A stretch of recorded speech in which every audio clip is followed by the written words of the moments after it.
Hello everybody, कैसे हैं आप सभी लोग। आशा करते हैं आप सभी लोग बहुत ही अच्छे होंगे। तो आज मैं अभी आप सबके सामने जो है आरपीएससी के कुछ नए रूल्स हैं जो उन्होंने अभी इस एग्ज़ाम्स जो भी आरपीएससी के नेक्स्ट एग्ज़ाम्स आने वाले हैं उनके लिए तैयार किए हैं। अगर बात करते हैं आरएएस एग्ज़ाम की, तो आरएएस एग्ज़ाम का जो पेपर है वो अक्टूबर 1 में लगने वाला है और उसके जो एडमिट कार्ड है वह आज के डेट में आ चुके हैं। 29 सितंबर को वह आ चुके हैं। 3 दिन पहले ये एडमिट कार्ड जारी हुए हैं। इस तरह से काफ़ी सारी चीज़ें हैं जो बिल्कुल नई हुई है। 3 दिन पहले एडमिट कार्ड आ रहे हैं। तो आरपीएससी किस प्रकार पहले अपने रूल्स रेगुलेशन के साथ काम कर रही थी और अब कौन से नए रूल्स जो है आरपीएससी यहाँ पे आने वाले एग्जाम्स में भी लगाएगी, और जो फिलहाल जो मैं स्पेसिफिक में आरएएस एग्जाम के रूल्स की बात कर रही हूँ जो आरपीएससी अभी इस एग्जाम के लिए तैयार कर रही है। अच्छा, इससे पहले कि हम वीडियो में आगे बढ़ते हैं, मैं बता देना चाहती हूँ कि मेरे इस चैनल पे लीगल के वीडियोस आते हैं, लीगल प्रिपरेशन के वीडियोस भी आते हैं, नोटिफिकेशंस एग्जाम नोटिफिकेशंस के वीडियोस भी आते हैं। तो अगर अभी तक आपने इस चैनल को सब्सक्राइब नहीं किया है तो आप सब्सक्राइब कर लीजिए और चैनल को विजिट कीजिए। चलिए बात करते हैं आरएस एग्जाम में आरपीएससी के नए रूल्स के बारे में।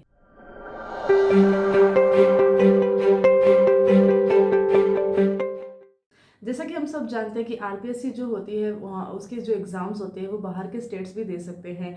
इसलिए कहीं ना कहीं हमारे जो राजस्थान के जो कैंडिडेट्स होते हैं जो एग्ज़ाम देते हैं, लेकिन साथ ही जो बाहर के कैंडिडेट्स होते हैं वो एग्ज़ाम देने के लिए आते हैं, उनके लिए बहुत सारी चीज़ें नई भी हो सकती है। हो सकता है कि वो सिर्फ एग्ज़ाम के पर्पज़ से आते हैं तो ज़्यादा वो गाइडलाइन यहाँ की नहीं पढ़ पा रहे होते हैं या वो चीज़ें कुछ ना कुछ भूल जाते हैं।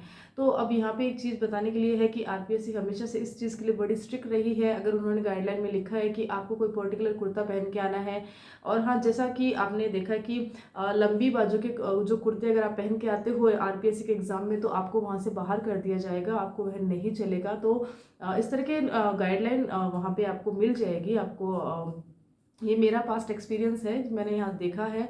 और बहुत सारे बच्चों को ये दिक्कत होती है जब वो अपने कपड़े इस तरह से पहन के आते हैं तो उनका टाइम बहुत ज़्यादा बाहर जाता है। तो उस चीज़ का विशेष ध्यान रखिए, हर एक पॉइंट पे ध्यान रखिए कि आपने क्या पहना है। अगर आपने अपने गोल्ड इयरिंग्स पहन रखे हैं या तो कुछ अपने रिंग्स पहन रखी है, एसेसरीज पहन रखी है, या तो आपने कुछ भी ऐसा कर रखा है।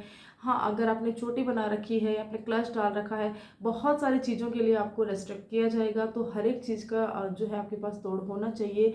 अगर आपको अगर हो सके तो अपनी जो बैग होती है वहाँ पे अगर अगर होता है कि अगर आपने कपड़ा जो पहन रखा है अगर उसमें नहीं मानते हैं तो आपके पास ऑप्शन होना चाहिए हर एक चीज़ का। इसलिए विशेष ध्यान रखें। स्पेशली आरपीएससी जो राजस्थान के कैंडिडेट है वो तो रखना ही है, लेकिन जो बाहर से कैंडिडेट आ रहे हैं उनके लिए दिक्कत ना हो, क्योंकि वो पहले से ही वो स्टेट को दूसरे स्टेट में आ रहे हैं तो इस तरह के एग्ज़ाम्स देने आते हैं, तो वहाँ पर इनका विशेष ध्यान उनको रखना है। अच्छा, अब बात कर लेते हैं उन और आरपीएससी ने इस जो है आरएस एग्ज़ाम में 4 जो नए रूल है उनको यहाँ पे घोषित किया है। उनमें से कौन से 4 नए रूल है उनमें बात कर लेते हैं कि आरपीएससी के रूल्स की। तो आरएस की तो मैं बता रही हूँ, लेकिन यह जो रूल्स है वह आने वाले आरपीएससी के एग्जाम्स में भी लगेंगे। अगर मैं बात करती हूँ जेएलओ की, एपीओ की, तो हो सकता है ये जो मैं चीज़ें बता रही हूँ वहाँ पर भी आपको ये चीज़ मिलेगी, क्योंकि आरपीएससी के एग्जाम में तो आरपीएससी ऐसा नहीं है कि सिर्फ आरएस में ही लागू करने वाली है। तो बिना टाइम गवाए सबसे पहले बात करते हैं फर्स्ट ऑप्शन की। पहला ऑप्शन जो है जो आरपीएससी नया रूल लेकर आई है इस बार के एग्जाम के लिए, वह है 5th ऑप्शन। जैसा कि हम सब जानते हैं कि ओएमआर सीट में हमें एक और ऑप्शन मिलेगा। बेशक हमारे एग्ज़ाम पेपर में हमें 4 ही ऑप्शन मिलेंगे, लेकिन हमारी ओएमआर शीट में हमें एक अन्य विकल्प के लिए जो है ऑप्शन एक विकल्प मिलने वाला है, और इसकी मैंडेटरी है कि आपको वह हर एक क्वेश्चन जो है आपको अटेंड करना है। कैसे अटेंड करना है कि अगर आपकी नेगेटिव मार्किंग नहीं है तो वैसे भी आप पूरा ही अटेंड करते हो, लेकिन अगर नेगेटिव मार्किंग की अगर पेपर आप दे रहे हो, एग्ज़ाम आप दे रहे हो, वहाँ पर आपको हर बार जब आप नेगेटिव मार्किंग के जो पॉइंट्स थे जो ओएमआर सीट को आप खाली छोड़ के आते थे, इस बार आपको वह गलती नहीं करनी है। आपको 4 ऑप्शन को नहीं टच करना है। अगर नेगेटिव मार्किंग का सवाल है तो वहाँ पर आपको पांचवा एक अन्य ऑप्शन दिया जाएगा, वहाँ पर आपको टिक करना ही है, ये कंपलसरी है। अगर आपके जो है क्वेश्चंस जो है कम 10 से ज़्यादा क्वेश्चंस को अगर आपने मैंडेटरी होने के बाद भी आपने वहाँ पे फिफ्थ ऑप्शन का यूज़ नहीं किया है, तब वहाँ पे आपकी नेगेटिव मार्किंग भी हो सकती है। तो बहुत ध्यान रखिए कि आपका जो फिफ्थ ऑप्शन है वह, अगर आपने बाकी के ऑप्शन को नहीं फिल किया है तो आपको फिफ्थ ऑप्शन जो है ज़रूरी है, आपको मैंडेटरी है कि आपको वह जो है भरना हो। दूसरा जो रूल है वह है नकल विरोधी कानून के बारे में है। बेशक हमारे पहले से भी आरपीएससी की तरफ से, सरकार की तरफ से इस तरह के नकल विरोधी कानून जो थे वह लगाए जाते थे, लेकिन कहीं ना कहीं वह उनके जो प्रावधान थे वह इतने सख्त नहीं थे। और यही एक कारण है कि इस एग्ज़ाम में आरपीएससी अभी जो आरएस का एग्ज़ाम लेगी उस एग्ज़ाम में और साथ ही आरपीएससी के आने वाले एग्ज़ाम में आपको यह देखने को मिलेगा कि नया जो नकल विरोधी कानून है, जो कि नकल को रोकने के लिए यह बनाया गया है, यह लागू किया जाएगा। और इस जो यह जो कानून है, इस कानून के तहत आपको यहाँ पे आजीवन कारावास की सज़ा रहेगी और बहुत बहुत ज़्यादा मात्रा में, स्पेसिफिक मैं यहाँ पे आपको अभी नहीं बता पा रही हूँ, बाद में मैं कभी इस पे वीडियो बनाऊँगी। तो बहुत ही ज़्यादा आप मान के चलिए कि अच्छा भला आपको जुर्माना जो है यहाँ से मिलने वाला है। आपको अगर अपने पकड़े जाते हो नकल करते हुए तो आपको वह जो जुर्माना वहाँ पे देना होगा। साथ ही आपकी जो स्टेटस रहता है उसमें फ़र्क आने वाला है, क्योंकि अगर आपने अगर नकल करते हुए पकड़े जाते हो तो आपको आपका जो कैंडिडेचर है कि वह कि आप हो सकता है आप उसी वक्त सस्पेंड कर दिए जाओ, या तो फिर आपका एग्ज़ाम उसी वक्त नहीं दिया जाएगा, या तो आपको कुछ टाइम के लिए अयोग्य ठहरा दिया जाएगा। बहुत सारी ऐसी चीज़ें होंगी। तो आपका जो नकल विरोधी कानून है वह अब पहले जैसा नहीं रहा है, जो कि आई थिंक 1992 का जो पहले था अब वह नहीं है। 2023 में नया जो है नकल विरोधी कानून जो है सरकार ने यहाँ पे पारित किया है और वह ही लागू होगा। क्योंकि मैंने पहले ही बोला है कि मैं यहाँ पे सिर्फ और सिर्फ आरएएस एग्ज़ाम की जो है उसके बारे में बात कर रही हूँ, और लेकिन क्योंकि यह आरपीएससी के एग्ज़ाम है, आरपीएससी इसको कंडक्ट करवा रही है और आरपीएससी के ही रूल्स है, इसलिए ये बहुत ज़रूरी है कि न सिर्फ आरएएस के कैंडिडेट्स बल्कि बाकी वह भी कैंडिडेट जिन्होंने कि आरपीएससी के एग्ज़ाम्स के फॉर्म भरे हैं या वो आगे भरने वाले हैं, वह भी इस वीडियो को ध्यान से देखें। तो मेरा नेक्स्ट जो पॉइंट है, थर्ड पॉइंट है, वह रहेगा वीडियोग्राफी पे। अब जो है जितने भी कैंडिडेट एग्ज़ाम देने के लिए आ रहे हैं उनका जो है वीडियोग्राफी होगी। पेपर 1.5 घंटे पहले पहुंचना होगा और वहाँ पे उनकी कैंडिडेट्स की वीडियोग्राफी होगी, साथ ही एग्ज़ाम पेपर की जो है वीडियोग्राफी होगी।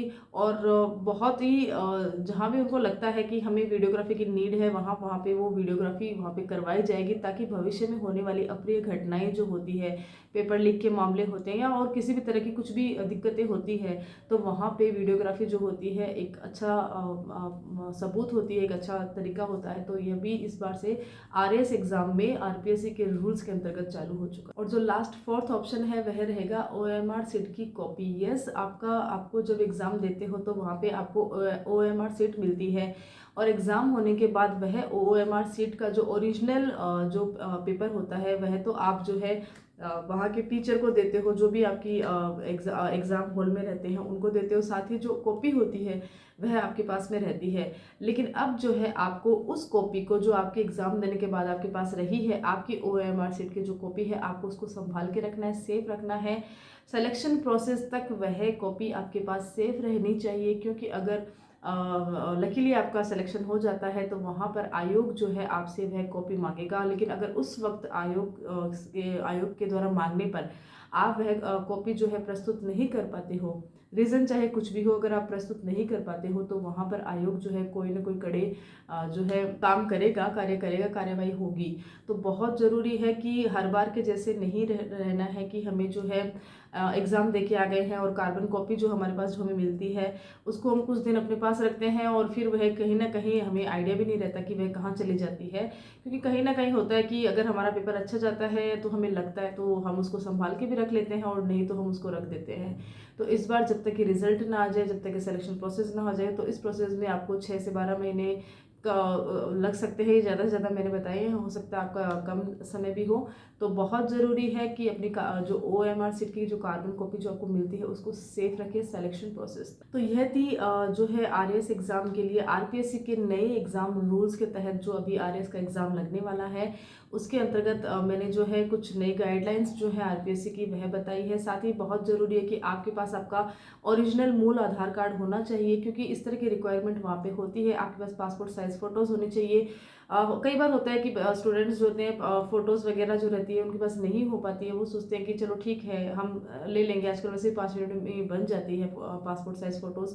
लेकिन अगर कभी ऐसा हो कि आपके पास में जो हमें सेंटर दिया जाता है, उस सेंटर के आसपास हो सकता है कि कुछ आसपास ऐसे दुकानें ही ना हो, बहुत सारी चीज़ें क्रिएट हो सकती है। तो इस तरह की क्रिएशन ना हो, कहीं पर भी कोई भी नेगेटिविटी आपके पास ना आए, इसके लिए बहुत ज़रूरी है कि RPSC की हर एक गाइडलाइन को अच्छे से पढ़े।